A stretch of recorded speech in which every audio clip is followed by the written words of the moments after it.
आइए, मैंने कहा कि संसार में यदि आप बढ़िया जीवन जीना चाहते हैं तो सत्संग में जरूर आओ, सत्संग से प्रेम करो, संत महात्मा की सेवा करो। संत महात्मा का सेवा कभी व्यर्थ नहीं जाता है। द्रौपदी स्नान करने के लिए गई है, ऋषि स्नान कर रहे थे उस समय। ऋषि जो नंगोटा पहने हुए थे, वो नंगोटा ढीला था, वो बेचारा पानी में फंस गया। वो नगन खड़ा था स्नान करके। जवान लड़की द्रौपदी आई और घाट पर खड़ी है कि बाबा जी निकलेगा तो हम स्नान करेंगे। लेकिन बाबा जी के जीवन में समस्या थी, प्रश्न था, वो कैसे जानता। लेकिन द्रौपदी भी समझदार आदमी की पुत्री थी, वो समझ गई कि महात्मा के जीवन में जरूर कोई प्रश्न है, इसलिए नहीं निकल रहा है। लगता है इसके पास कपड़ा नहीं है, नग्न है, इसलिए जवान लड़की के आगे में निकलने में संकोच कर रहा है। द्रौपदी तो राजा की बेटी थी, वह साड़ी चीर करके नंगोटी बना करके फेंक दी। 4 बार फेंकी लेकिन सफल नहीं हुआ। द्रौपदी समझती है आखिर तो हम महात्मा को दाने न दे रहे हैं। देखिए, आप संत महात्मा को बुला लीजिए, सत्संग करा लीजिए, दान करने के काल में मुकरते हैं। क्यों? महात्मा प्रवचन करने में मुकरा है, भजन गाने में मुकरा है, आप विदाई करने में काहे मुकरते हैं? अरे आप भी खोल करके दान कीजिए। 25 बीघा दान बेटा पुतों को कर दिए हैं, महात्मा को 1100 टका देने में वज्र गिरता है, देना चाहिए ना। पंडित जी को देते हैं, बाभन को देते हैं, अब महात्मा को देने में हिचकिचाते हैं। दिल खोल करके दान कीजिए। स्पीकर वाले को देते हैं, टेंट वाले को देते हैं, बाजा वाले को देते हैं, महात्मा के पास आते आते पूरा हाथ खाली हो जाता है। यही बुद्धि रखते हैं। दान की भावना यदि देखना हो तो पंजाब जाइए, हरियाणा जाइए, देखिए कैसा दान किया जाता है। ट्रक का ट्रक चावल देते हैं। यहां 1 ट्रक चावल यदि कोई गिरा देगा आश्रम में तो 17 आदमी निंदा करना शुरू कर देगा। विचार कीजिए भैया, निंदा नहीं किया जाता है दान पुण्य का। आपने दान किया और भूल गए, वही आपको पूर्व जन्म में मिलेगा। एक बार मैं इलाहाबाद कुंभ में था, आज से 20 साल पहले की बात कर रहा हूं। अब सोचिए, उस समय हमको मूंछ का रेख भी नहीं था, हम बहुत बच्चा थे। 20 साल पहले इलाहाबाद में महाकुंभ लगा था, जो कि 100 किलोमीटर तक का कुंभ था। विचार कीजिएगा, उस कुंभ में हम गए थे। वहां एक सेठ आया था बंबई से, और सेठ अपना दान पुण्य कर रहा था 3 दिन से। अचानक उसको इमरजेंसी टेलीफोन आ गया। उस समय तो मोबाइल था ना, टेलीफोन था। टेलीफोन आ गया तो उसके 2 नौकर था, दोनों नौकर को 2 करोड़ टका दिया, कहा इसको दान कर देना है कुंभ अंतिम करते करते, और दे करके वो चले गए। उस नौकर से हमने प्रश्न किया कि मालिक टेलीफोन नहीं करता है कि टका तुम दान कर रहा है कि नहीं कर रहा है? कहा वो हमको विश्वास दे करके और चले गए, मैं तो दान कर ही रहा हूं। नौकर भी ईमानदार तो मालिक भी ईमानदार था, दान कर रहा था। तो विचार कीजिए, हमने कहा तुम्हारा मालिक क्यों चला गया? कहा कि जिस दिन घर गया अब तक में वह सैकड़ों करोड़ टका कमा लेगा। वो 2 करोड़ को कौन पूछे? हमने कहा वो किसका चेला है? कहा वो भी किसी संत का ही चेला है, किसी संत के चरण में ही जाकर के माला कंठी दीक्षा भेद को प्राप्त किए हैं, वो भी गुरु का ही शिष्य है। अब विचार कर सकते हैं, इतने बड़े राजशाही आदमी। तो कहने का भाव है, दान कीजिए तो दिल खोल के कीजिए। जब कभी काल आपके यहां कोई चंदा मांगने आता है, आप कहते हैं गार्जियन घर में नहीं, हमारे पास है ये नहीं है सब चीज, देने का मन ही नहीं है। आपका मन काला है, मन गंदा है। जब आदमी का मन काला होता है तो देखिएगा उसका भावना कर्म सब चीज गलत हो जाता है, वो आपके तरफ देखेगा भी नहीं, क्योंकि मन में काला है। इसलिए सदगुरु कबीर कहते हैं कालेपन को हटाओ। द्रौपदी सोचती है कि हम साड़ी दे रहे हैं, नंगोटी बना के, सफल नहीं हो रहा है। द्रौपदी समझ गई कि फेंक करके जो हम दान करते हैं ना, इसलिए सफल नहीं हो रहा है।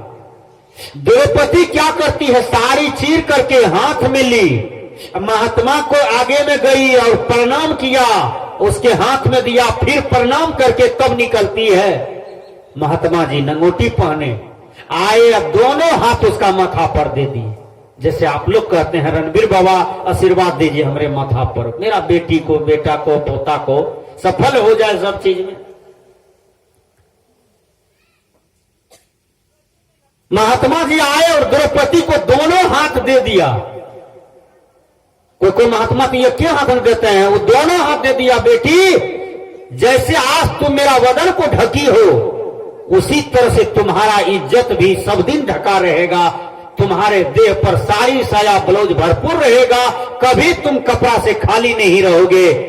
याद कीजिएगा, जब जुआ में द्रौपदी को हार गए युधिष्ठिर जी महाराज, तो दुर्योधन को मौका मिल गया, क्योंकि उसके अंदर में तो घाव था। जब राजसूय जग में द्रौपदी बोली थी अंधा का बेटा ही अंधा, यही बात का बदला लेना था। दुर्योधन के अंदर में जहर घोल रहा था। दुर्योधन को मौका मिला, केस पकड़ करके घिसिया करके लाई बीच सभा में, कहा इसको नग्न करेंगे आज। लेकिन याद कीजिए, नारी पर जब जब देश में जुल्म हुआ है, तब तब नारी के अंदर से ही ऐसा लाल कोई जन्म लेता है जो सारे पाप का अंत करता है। बाबा मिही क्यों आए? पाप को अंत करने के लिए। कबीर साहब क्यों आए? पाप को अंत करने के लिए।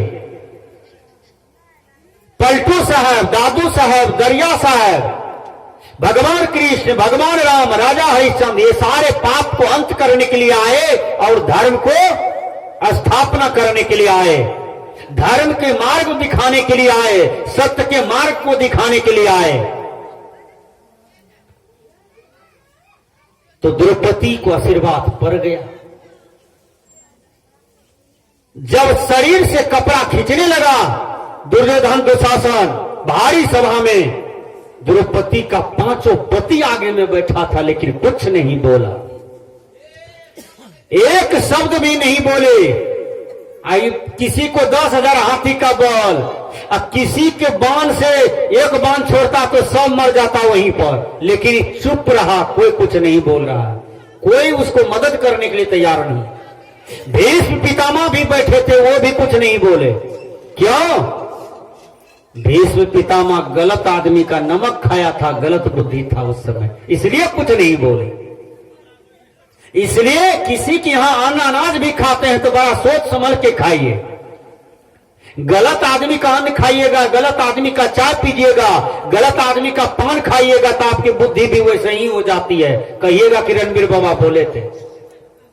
इसलिए किसी का एक सुपारी भी मुंह में लेते हैं तो सोच संभल करके लीजिएगा। ये सुपारी खा रहे हैं, इनका बाद में इसका रिजल्ट क्या निकलेगा।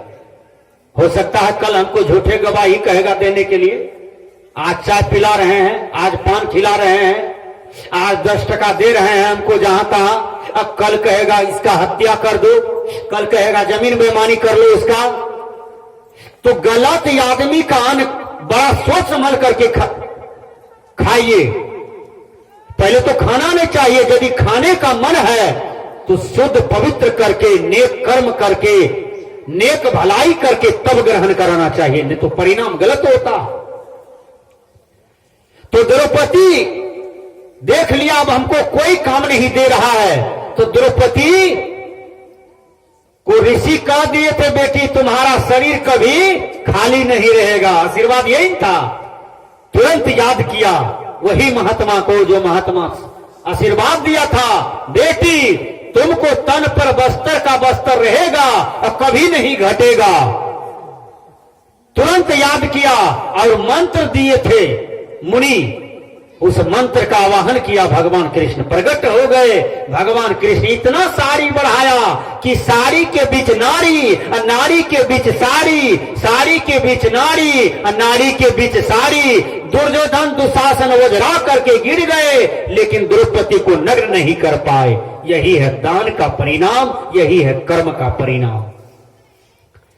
आप कर्म करके तो देखिए, कर्म का ही परिणाम तो मिलता है। संत का सेवा कीजिए। मैंने कहा साधु सेवा कभी व्यर्थ नहीं जाता है, संत सेवा कभी व्यर्थ नहीं जाता है, दान पुण्य कभी व्यर्थ नहीं जाता है, ये मनुष्य को मिलता है। एक सेठ एक महात्मा का चेला था। तो सेठ जी साल में सत्संग भजन दान पुण्य करते रहते थे। संजोग से महात्मा जी सेठ जी के यहां आ गए। तो सेठ जी गुरु समझ करके उसको स्नान करवाए, कपड़ा फींचे, भोजन दिए। आराम जब करने लगे तो तेल लगा करके जांचने लगे महात्मा जी को।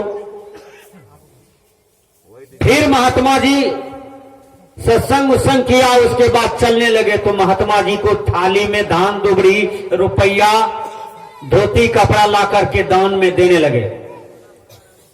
महात्मा जी ने कहा कि आज मैं अपना शिष्य का परीक्षा करता हूं कि मेरा शिष्य कितना तक है। महात्मा जी कहते हैं सेठ जी तुमको कितना बेटा है? कहा एक ठो। कहा रे हाय इसको 4 बेटा कहता है एक, सरासर झूठ बोलता है तो मेरा चला होकर के। फिर महात्मा जी दूसरा प्रश्न करते हैं सेठ जी आपको कितना टका है? कहा 5,000। कहा 5,000 से ज्यादा नहीं है हमको। कहा 6 महीना तुम बोला था कि हमको 6 करोड़ टका है बैंक में, यह भी कहता है 5,000। तब सेठ देखिए क्या कहते हैं महात्मा जी 3 बेटा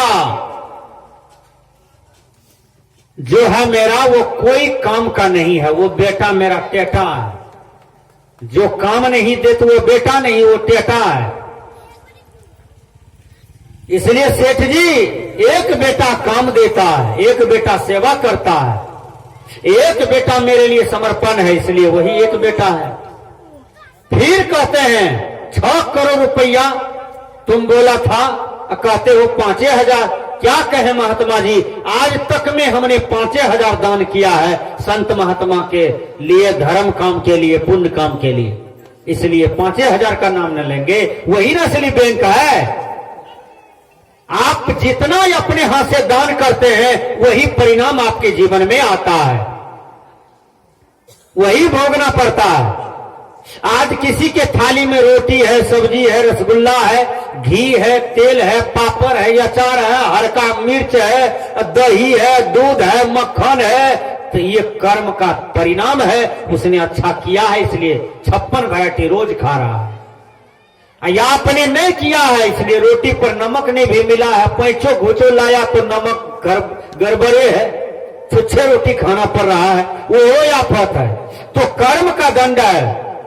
वर्तमान कर्म और पूर्व जन्म का कर्म दोनों का टक्कर चल रहा है आपके जीवन में, इसलिए अनेक प्रकार का टेंशन, अनेक प्रकार का दुख आया है। इसलिए सदगुरु कबीर कहते हैं कि संत सेवा करो, न कुछ जानी तो साधु सेवा ठानी। भले आप प्रवचन न जाने, भजन न जाने, वेद न जाने, रामायण न जाने, गीता शास्त्र नहीं जाने, लेकिन आप ये चीज नहीं जानते हैं, साधु का सेवा कीजिए तो सब चीज आपको जानकारी हो जाएगी, चाहे आप पढ़े लिखे हो या नहीं हो।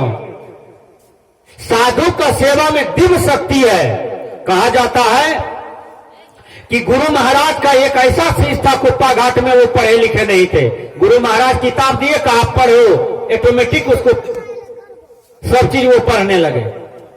तो कितना गुरु में शक्ति है बोलिए। तो गुरु में, संत में शक्ति होता है, उनका यदि सेवा कीजिएगा तो ऑटोमेटिक आपके जीवन में ज्ञान विद्या से भरपूर हो जाएगा। इसलिए गुरु सेवा कभी व्यर्थ नहीं जाता है। गुरु का ज्ञान, गुरु का प्रसाद कभी व्यर्थ नहीं जाता है।